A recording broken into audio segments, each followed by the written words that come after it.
돈 없이 오래 산다는 거는 리스크입니다. 이걸 우리는 뭐라고 하냐면 장수 리스크라고 할 수 있습니다. 오래 사는 리스크. 예전에는 장수가 축복이라 그랬지. 지금은 장수가 리스크가 될 수도 있습니다. 그래서 진짜 그렇게 말한다니까요. 돈 없이 오래 살 위험, 장수 리스크. 이름만 들어도 씁쓸하죠.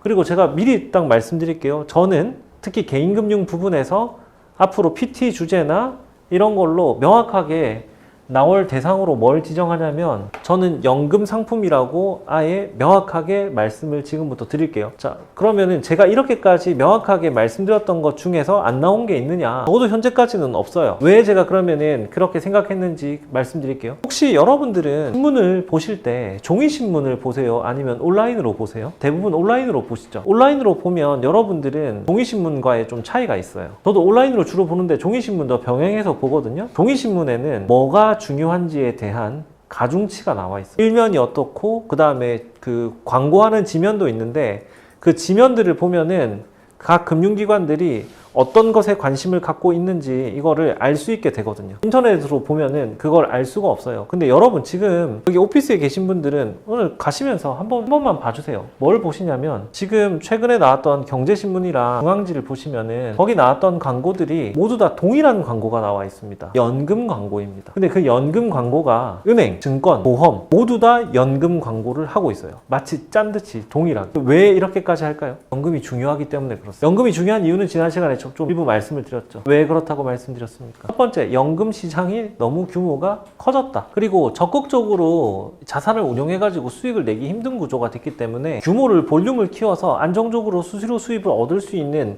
그런 비이자 수익 확보 채널을 구축해야 된다라는 생각을 하게 됐다라는 겁니다. 왜? 다른 곳에서 우리가 더 수익을 적극적으로 추구하면 되는데 마땅치 않아 보인다는 거죠. 그냥 리스크도 되게 커지고 있고 연체율도 높아지고 있고 부동산 경기도 안 좋고 그래서 뭐 지금 기업들도 뭐 M&A도 없고 핵심 자산 같은 것도 매각하고 있고 뭐 좋은 이야기가 안 나오잖아요. 대기업들도 어려운데 중소기업들은 뭐 오죽하겠습니까? 거기는 현상 유지를 하고 우리가 성장을 해 나갈 수 있는 분야가 어디다? 연금이라고 생각을 하는 것 같아요. 해외 진출이나 이런 것들도 최근 기사 보도를 보시면은 해외 진출에 대한 성과가 그렇게 좋지 않다라는 것도 나와서 여러분이 보실 수가 있습니다. 그래서 이자 수익이 제한되는 것들, 더 성장하기 어려운 구조에서는 해외로 나가거나 비이자 수익을 확보해야 되는데 해외로 나가는 게 여의치 않으니 자산관리 분야를 성장시켜야 되고, 그럼 자산관리 그 분야에서 가장 볼륨이 크면서도 성장 가능성이 있는 그런 분야가 바로 연금이다. 아니면 여러분들이 종이신문을 안 보시면 TV 광고를 한번 보세요. TV 광고는 유튜브에서도 확인하실 수가 있고요. 보시다 보면 요새 뭐 보면 모델이 우리은행 엄청 모델 많이 나오죠. 국민은행도 나오죠. 우리은행, 국민은행, 뭐 신한도 연금 광고 새로 하고 있죠. 연금의 가장 적극적인 은행이 어디입니까? 농협은행. 자, 우리은행, 농협은행, 여기가 하나은행이죠. 그죠? 이렇게 하고 있는데, 근데 뭐 이슈도 있긴 있었어요. 중간에 그 퇴직연금 실물 이전 제도라고 해가지고 퇴직연금 이제 판매하는 회사를 이렇게 바꿀 수가 있어요. 마치 계좌이동제 이런 것처럼. 그거랑 맞물려가지고 됐을 수도 있는데, 제가 봤을 때는 이게 뭐 구조적인 어떤 이슈라고 생각합니다. 왜냐면은 뭐 증권사랑 보험사까지도 다 나서고 있는 상황이거든요. 그리고 내년도에 여기서 우리가 보듯이 어떤 성장할 수 있는 구멍을 찾으려고 해도 사실 딱히 찾을 수가 없어요. 지금 현재 상황으로 봤을 때 막 딱히 좋을 만한 분야가 있느냐, 성장할 분야가 있느냐, 안 보여요, 솔직히. 어려운 것밖에 안 남은 거죠. 그래서 이거는 이쪽을 선택하지 아니할 수가 없다, 이렇게 봅니다. 뭐 제가 지금 예상한 이 부분이 맞는지 아닌지는 이 상반기 시즌이 돼서 보면은 알겠죠. 근데 뭐 저는 크게 틀리지 않을 거라고 생각합니다. 왜냐? 돈의 흐름을 따라가다 보면 알 수가 있습니다. 왜 이들은 여기에다가 광고를 집중하고 돈을 쓰는가? 여기에 사활을 걸었다 라고 볼 수가 있겠죠. 그럼 보세요. 한번 지금 진지하게 한번 생각해 보세요. 여러분들이 학교에서 수업을 듣고 그 다음에 자격증 같은 것도 취득하셨잖아요.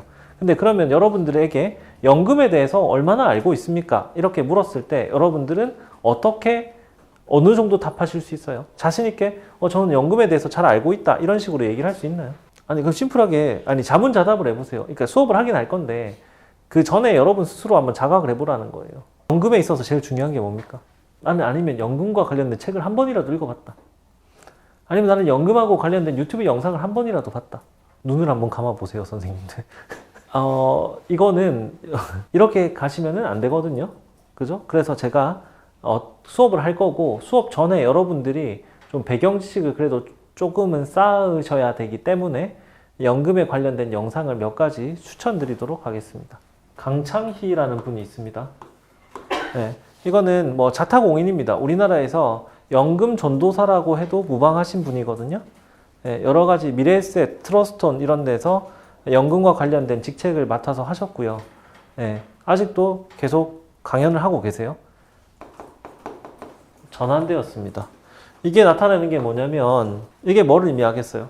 이렇게 바뀐 게 뭐를 의미하겠어요? 잠재 성장률이 떨어진다. 성장 국면에서 구조적인 저성장 국면으로 전환됐다. 지금 잠재 성장률이 2%가 채 안 된다고 얘기를 하고 있거든요. 근데 뭐 자연스러운 현상입니다. 왜냐면은 연 5%에서 10% 정도의 고도 성장을 계속 지속적으로 할 수가 없기 때문에 그렇습니다. 그럼 이건 우리나라만 그러냐? 아닙니다. 중국도 마찬가지예요. 성장의 속도가 점점점 둔화되는 거죠. 왜냐, 규모가 커졌으니까 그만큼 성장하기가 힘들다라고 볼 수가 있겠죠. 근데 이게 뭘 의미하느냐? 국내 시장에서 수익을 창출해내기가 힘든다라는 거를 전제로 하는 겁니다. 연금은 만기가 길긴 하지만 그래도 수익을 내야지 내가 노후에 필요한 어떤 캐시플로우를 확보할 수 있게 되지 않을까요?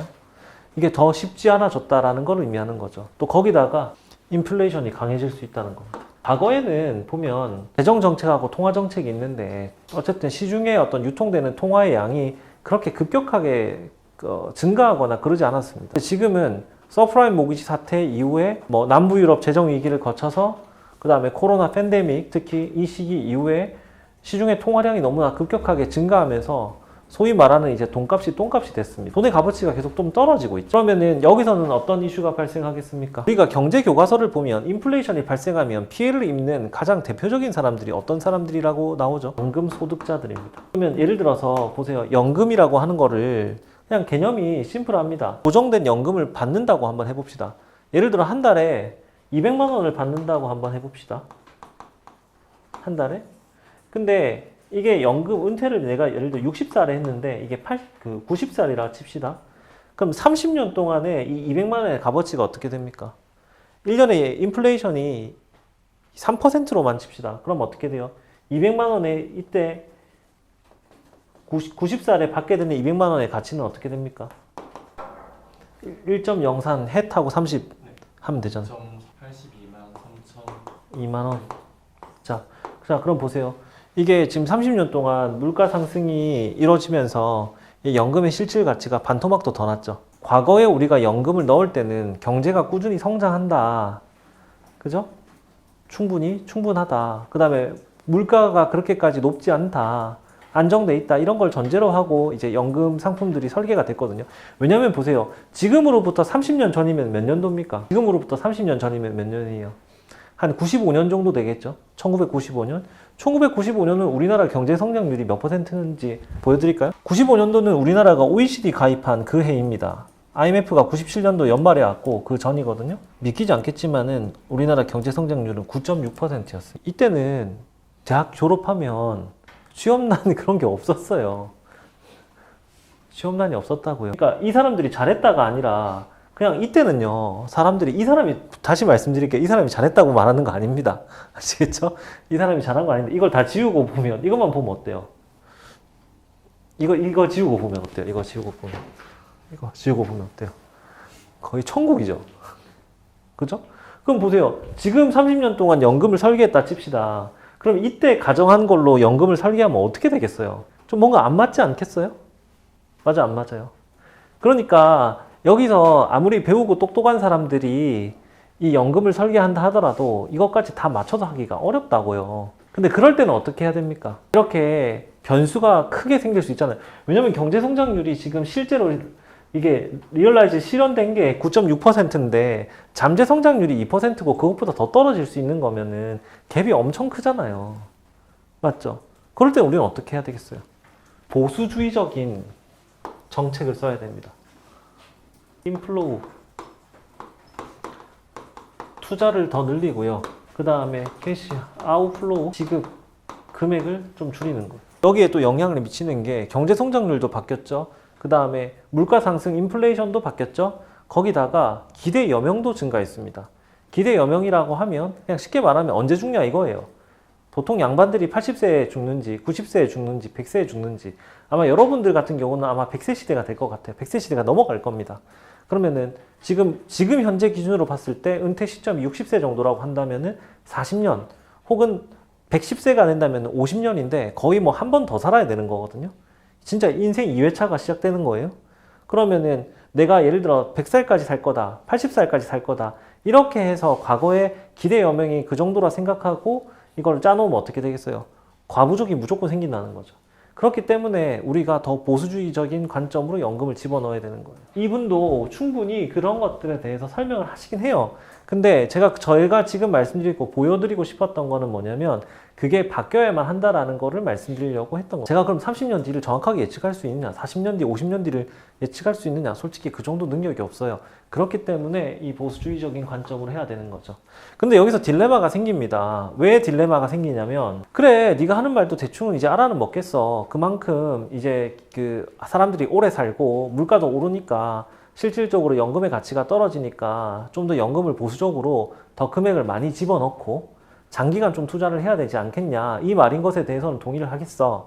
그런데 문제는 뭐냐면 지금 경제 상황이 안 좋다 보니까 사람들이 가처분 소득이 아까 말했듯이 줄어들었기 때문에 연금이라고 하는 것들을 더 넣을 수 있는 여력이 부족해진다라는 겁니다. 연금을 넣을 수 있는 여력이 부족해지잖아요. 그렇게 되면 아까 아무리 보수주의적인 가정을 하더라도 어때요? 투자를 할 수 있는 금액 자체가 부족하다 보니까 나한테 적합한 이제 미래를 대비할 수 있는 그런 연금 설계 자체가 힘들어질 수도 있다는 거죠. 왜냐? 지금 현재 현실이 너무 빡빡한 거예요. 미래는 일단 모르겠고 현재가 너무 힘들다라는 거죠. 이런 딜레마 속일 수밖에 없는 그런 구조입니다. 그럼 그럼에도 불구하고 이런 거에 대한 어떤 방향성을 잡고 소비를 적극적으로 좀 통제를 하고 그 다음에 부동산에 들어가는 돈이라든지 아니면은 개인적인 어떤 취향을 위해 가지고 소비하는 것들을 어떻게 조절할 것인지 앞으로는 그런 것까지 다 핸들링을 하면서 가져야만 한다는 거예요. 아니면 이 목표를 달성할 수 없다는 거죠. 여러분은 근데 지금 이거 안 가봐서 모를 수도 있는데 이게 되게 중요한 이슈가 될 수밖에 없거든요. 왜냐? 국민연금을 이제 믿을 수가 없어요. 국민연금은 소득 대체율을 매우 높이겠다고 하는데 소득 대체율이 지금 현재도 높지 않고요.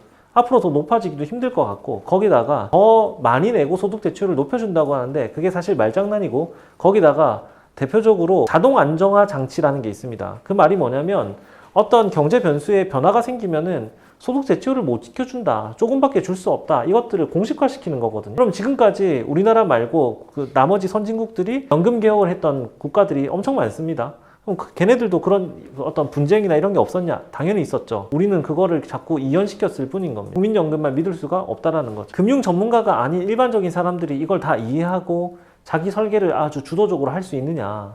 전혀 아니라는 겁니다. 어렵다는 겁니다. 그럼 어려울수록 그러면 어떻게 되느냐? 금융기관에다가 이걸 위탁할 수밖에 없게 된다는 거죠. 근데 여기서 제대로 하면은 기회가 될 것이고 제대로 하지 못하게 되면은 어려움을 겪게 될 수밖에 없다라는 겁니다. 그래서 제가 이걸 설명드리려고 하는 거예요. 돈 없이 오래 산다는 거는 리스크입니다. 이걸 우리는 뭐라고 하냐면 장수 리스크라고 할 수 있습니다. 오래 사는 리스크예요. 예전에는 장수가 축복이라고 그랬죠. 지금은 장수가 리스크가 될 수도 있습니다. 그래서 진짜 그렇게 말한다니까요. 돈 없이 오래 살 위험. 장수 리스크. 되게 이름만 들어도 씁쓸하죠.